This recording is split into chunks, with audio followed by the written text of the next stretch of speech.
So let's raise some of the big questions. Are Trump and Modi on the same page? Will this Trump-Modi Bonhomie really help Indo-US ties? Can Prime Minister Modi and the Modi government really trust Donald Trump? Are Trump and Modi made for each other? There's some of the questions that I'm going to raise tonight. I'm joined by Meera Shankar, former envoy to the United States, K.C. Singh, former Secretary MEA, and Richard Russo, Senior Advisor, CSIS in Washington. Appreciate all of you joining us on that. I want to get each of you to explain to me how you see it. And I want to go first to Washington, to you, Richard Russo. How do you see, from a Washington lens, the manner in which Prime Minister Modi is reaching out to Trump at every available opportunity? He's even now joined and followed Trump's social media site, Truth Social. Is this the Prime Minister, in a way, seeing Donald Trump as an ally, as a friend, as a comrade? Well, we saw last time that President Trump was in office that the two leaders were able to get some pretty significant things done together. I think from India's vantage point, they look at the United States as an important security partner, as the most important economic partner. And when you've got a president that lashes out against friends and allies, sometimes difficult to kind of understand what might happen the next day, I think India's been working extra hard to try to make sure that this relationship, more than most other relationships with the United States, has remained relatively stable. You've got a Quad meeting happening just this week in New Delhi. Of course, a range of cabinet officials, the head of state meeting. So I think India's navigated turbulent waters in Washington far better than most other countries have so far, because both countries have a lot on the table they want to continue to accomplish.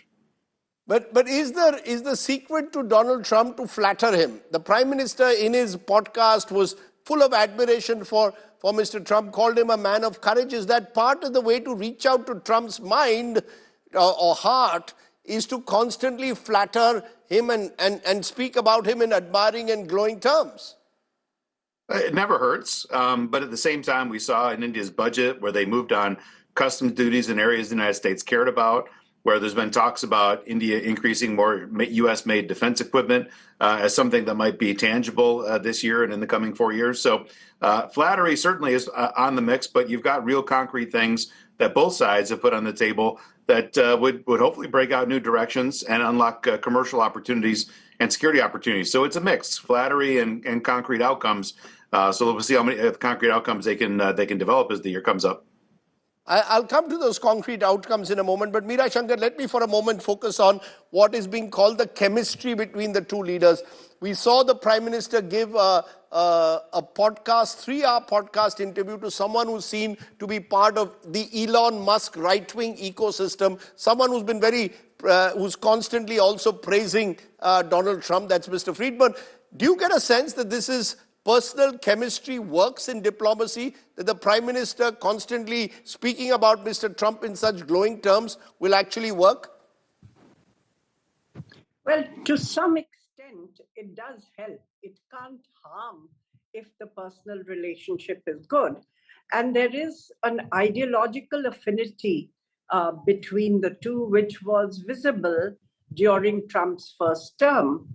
Now, during Trump's second term, he's come with a far more determined agenda on trade and tariffs and, getting other countries to contribute their share and so on, an America First platform. So mere personal goodwill is not going to cut it. It'll have to be a mix of how you actually get concrete outcomes, as the previous speaker said. But from India's point of view, those concrete outcomes should not be on the basis of accepting the US demands in toto. You have to have a mixture of firmness and flexibility, because the US is an important partner. They're an important strategic partner. They're our largest economic market. Our IT companies have grown on the strength of linkage to the US market. So there's a lot at stake for India. But at the same time, there are issues which can be troublesome for India, like opening up agriculture wholesale when you have subsistence farmers who have barely 2.5-acre farms. They can't compete with the big, commercial giants in the US. So I think that India has to also do its homework, have its own demands on the table, also have a sense of where it's going to dig its heels in and where it can show flexibility. How is it that the two countries can negotiate in a way which is mutually beneficial and not at the cost of one country? Let me take that to you, Casey Singh, because look, the Prime Minister was pretty honest enough to say in that interview, look, I talk India first, Donald Trump talks America first. Do you think the twain can meet, given the manner in which Trump, in the last few weeks, has targeted the world, including India, on high tariffs, specifically on more than one occasion mentioned India as having extremely restrictive tariffs? Do you believe, therefore, that America first and a nation first can actually merge, or is this just atmospherics at the moment? Look, those are slogans. And when it comes to substance, I think it's a question of, yes, marrying or seeing where you can compromise and where you can't compromise. I think so far, Government of India has handled Trump well. We've seen the multiple ways global leaders have handled him. There is Zelensky, where he openly contradicted them in the Oval Room and got kicked out of White House. There is the French president who largely agreed with him, but basically used flattery and a combination of this thing, but also correcting facts as he went along. And India has tried to avoid any confrontation with him. And that's why even when those so-called illegal Indians came in chains back to India on American military planes, when there was the example of Colombia sending their own planes and refusing American military planes to bring their citizens back, India was quiet. We've not protested. We didn't say anything. So which means we decided that let's not, to the extent possible, we can make any issue which immediately provokes Trump, and then he gets deviated from the basic path. So I think their thing is they realize that the thing that he continuously raises is tariffs, though he misstates the facts on that. So you don't contradict him. You engage his team, and you see how you can work out a modus vivendi, an arrangement. For instance, he says reduce the duties on cars. You can do it. It doesn't mean automatically American cars would sell here. You can't just reduce the duty on Tesla coming in. You will have to then look at your own electric vehicle production in the country. So I think devil lies in the detail. And when they sit down and do it, I think buying time is not a bad idea, because sooner or later Trump will start getting entrenched in the larger geopolitical mess that he's creating, with Europe trying to create self-sufficiency, self-dependence, and making sure that they reduce their dependence on America militarily or otherwise. And that's why we're also doing a free trade agreement has been speeded up with Europe too. So you have to bat differently. It's multiple things happening at the same time. But I think India, so far, the attempt is don't provoke him, even if he does something, even if he gives you a slight slap. You know, the question is don't provoke him. There are those, of course, Richard Russo, who see from an Indian perspective at times a certain uncertainty in what lies ahead in dealing with Donald Trump. There's also the Musk factor. You know, Elon Musk has already virtually tied up Starlink with the Ambanis and with the Mittals. So you've got a belief that maybe India is extending an olive branch, not just to Donald Trump, but to Elon Musk as well. Again, it comes back to you. Do you think that with Donald Trump that personal chemistry works? Or is he someone so unpredictable and disruptive that whatever you do, you don't know what tomorrow brings? Unpredictable in terms of the day-to-day things that the administration might announce, but there is some level of predictability. You know, we know this wave that basically brought him to office. American communities that had felt left behind because of globalization, that fear, that unfettered immigration, illegal immigration, largely from southern parts of the Americas as well as from Canada, have been part of the damaging factors. That you've got rampant drug abuse in the United States. And again, a lot of that comes in across our borders, and some of that originates in China. So you know some of the factors that the president views that he took on that got him elected to office. And I would say if you keep your eye on those factors, and India's done that pretty effectively by talking about encouraging Indian companies to invest in the United States, about accommodating industrial tariffs in some of the sectors like autos and motorcycles, which they've been talking about, that hit on the communities that have seen basically the evacuation of a lot of manufacturing. So, again, the day-to-day stuff, you're right. We don't know. It's just a tweet every single morning that we got to follow here in Washington to know where the president's head's at and the specific policy initiatives. But we also know the big drivers, and as long as you keep your eyes on those and aim to try to appease the president in small ways that also, hopefully in some of those ways, work well for India, at least in the short term, if not the long term, that's the good way to stay on the right side and try to continue to achieve gains in this partnership. I'm going to play some images, Meera Shankar, of, for example, a young Indian student who found suddenly that she was self-deported. And that is, some liberal activists feel that this is classic Trump, a Trump police state that has been created, which is driving away people who are seen, he claims, to be pro-Hamas. There are suggestions that as many as 40 countries are on a watch list when it comes to visas. Do you believe India should be taking these cases up?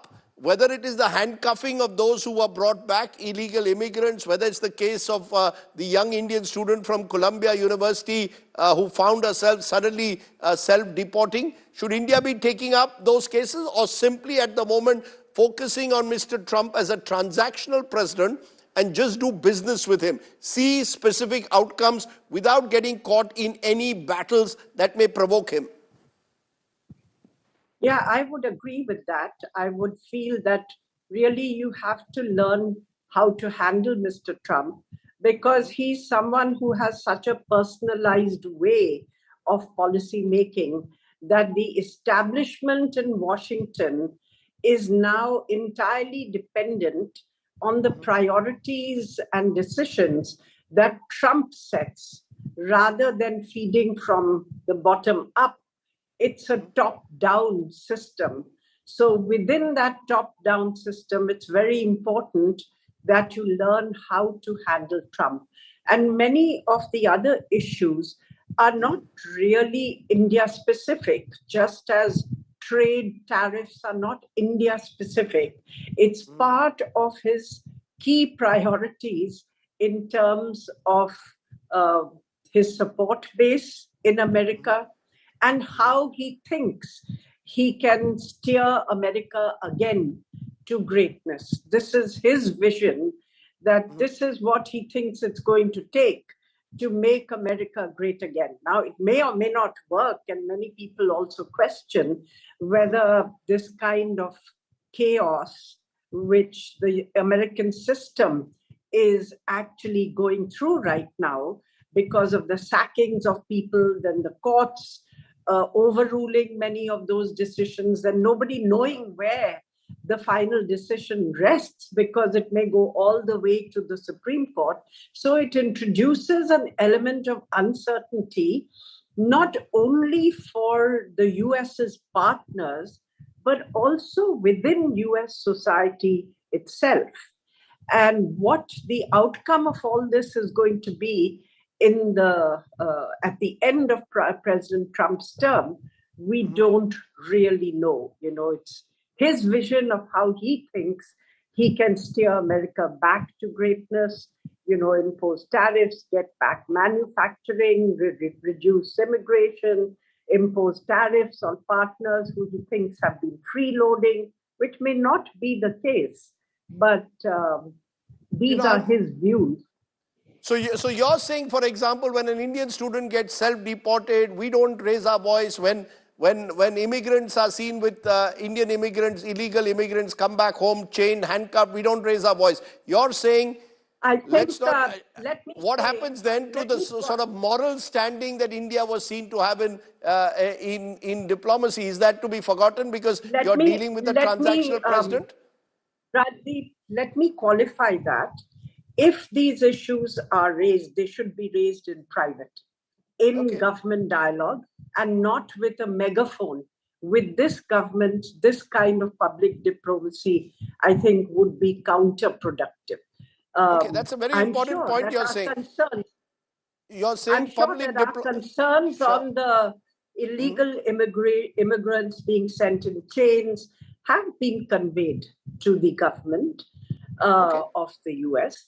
But on the Palestinian student, on the student who was supporting Palestine, the Indian student, I would just draw your attention to the fact that India's own policies with regard to demonstrations, pro-Palestine demonstrations here, have been pretty similar. Not deportations, but many people have actually paid a price. Okay. I just want to understand from you, Casey Singh, somewhere, are Trump and Modi made for each other? Both populist strongmen, both with this reaching out to their respective constituencies as nationalists taking on the previous liberal elites, and therefore their ideological similarities, do they bring them together? Or are they two people who are so strong-willed that sooner or later there could be a clash? What's more likely? Look, there is a convergence of the far-right leaders. Don't forget that Trump had invited the Hungarian president, the Chilean president, people who were far-right, 2 or 3 leaders he had invited. And he's been attacking the so-called post-World War II liberal order, which had been created, which created a set of rules for global international relations and how countries deal with each other. Now, very clearly, that is being replaced internationally and domestically by a hegemonic order. And that's why he keeps calling Canada the 51st state. He wants Greenland. He wants Panama. So India, up to a point, as Ambassador Shankar said, for instance, on Palestine, even this far-right government doesn't shed many tears over that. So it doesn't trouble them too much. But what happens is that these things have a tendency to follow their own logic. For instance, ICE now, the immigration people are beginning to go after even green card holders, those who have been spending time outside the country but are not maintaining a permanent residence. And there will be a large number of Indians related to the diaspora, older people who come here in the winter, then go back. They've been attacking them. They go there and literally telling them, we will arrest you unless you surrender your green card. Now, once this madness sets afoot and the xenophobia is there, you'll see that you can't have a dividing line, say, okay, it's just a student who protested because there was an pro-Palestine protest. This will have its own logic. So at some stage, India cannot keep quiet if this does not end. Similarly, in the hegemonic order, will you just sit out while Europeans come together? Europeans say that, look, we have to create a new kind of NATO, a new defensive system. Or will you start joining that or being more sympathetic? Look, in the same interview that Prime Minister has given, he's been extra soft on China. There is a reason for that. And the Chinese are probably also realized that they are the main target. They are in list number 1. And therefore, the Chinese realize that they would like to certainly reach out to India and try normalizing relations again, because you can't take on America, you can't take on India, you can't take on the whole world. So there is a realignment taking place all over the world. So far, what India has done is you play it safe, you reopen some of the old relationships you had, so that you have multiple choices if Trump's rearrangement of the world goes haywire. Yeah, no, I take your point. I just want a final word, therefore, pegged to that, Richard Russo, that you've got the Chinese equation. We saw the Prime Minister speaking about the historical ties between India and China in that same interview. Is Trump going to balance India and China? Do you see the Donald Trump regime dealing with India and China in both similar transactional manners? Which is the priority for him? I don't think China is going to be as transactional. You may see some transactions. Certainly, if I'm sitting in Beijing, again, thinking back to some of the drivers that brought President Trump to office, for China to announce a major investment program in some of those communities, there are steps I think China can take that might momentarily appease the president. But at the same time, as we saw last time President Trump was in office, and this time, when you look at a lot of his senior appointees that are very hawkish on China, that's a big part of the reason that we double down the relationship with India. With India, certainly there's transactions, but the relationship is strategic and positive in a lot of ways. You may have some trade squabbles, but I'm sure you'll see big steps in the right direction in terms of security partnership. And with China, it was the first meeting President Trump hosted the day after the inauguration, was a Quad Minister Summit, another Quad meeting happening this week itself. Engagement with India, engagement with Japan, Australia. This is all trying to make sure that we've got a lot of friendships across Asia, just in case China's belligerent approach, as we've seen to the neighborhood, continues. So you'll see transactions with India and transactions with China, but I think the deeper drivers build the partnership with India and continue to build positioning with friendships around China, just in case things go haywire. These, I think, are core drivers that we're going to see all throughout the next 4 years. Okay, let's leave it there. I think we've got a sense of where this Trump-Modi relationship could be heading. There's always uncertainty, uncharted waters when you're dealing with Donald Trump. But clearly, Prime Minister Modi seems to have found a way of reaching out to the US president. How successful he will be in that endeavor will depend on the actual outcomes, not just on the atmospherics and the chemistry. Appreciate my guests joining us here on our top talking point.